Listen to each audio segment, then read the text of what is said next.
Angel Di Maria আর্জেন্টিনার নিঃশব্দ এক নায়ক। লিওনেল মেসির ছায়ায় যেন স্নিগ্ধ হয়ে গিয়েছিল তার অস্তিত্ব, অথচ এই মেসির সঙ্গে ভাগ করা প্রতিটি মুহূর্তে অদৃশ্যভাবে ছিলেন ডি মারিয়া, যাকে কখনো পূর্ণ সম্মান দেয়নি সেভাবে কেউ। কিন্তু যদি প্রশ্ন করা হয় আর্জেন্টিনার অম্লান সূর্যকে, তাহলে নিশ্চিতভাবে উত্তর আসবে একটাই, অ্যাঞ্জেল ডি মারিয়া। তাকে নিয়ে বিস্তারিত থাকছে ডেস্ক রিপোর্টে।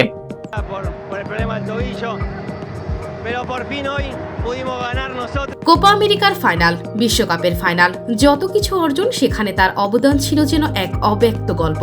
২৮ বছর পর আর্জেন্টিনাকে শিরোপা এনে দেওয়ার গল্পের এক অংশ তিনি। ৩ গোল, ৩ শিরোপা, অথচ কখনো তার নামের দিকে মাথা ঘুরে না, কখনো তার সংগ্রামের, তার ঘামের মূল্যায়ন হয় না। অ্যাঞ্জেল ডি মারিয়া নামটা রোজ আলো ঝলমলে ক্যামেরার সামনে আসে না। যেটি কখনোই আড়ালে থাকে না, সেটি কখনোই আলোয় টিকে থাকতে পারে না। কেউ বা আকাশী, কেউ বা সোনালী, কেউ বা সবুজ মাঠে রচিত এক একটি কাব্য। কিন্তু ডি মারিয়া সে যেন অন্ধকারের মধ্যেও আলো ছড়ানোর চেষ্টা করে যাওয়া এক নিঃশব্দ যোদ্ধা। এই নামের সঙ্গে জড়িত অসংখ্য স্মৃতি। তিনিই তো আর্জেন্টিনার শিরোপা খরা কাটিয়েছিলেন।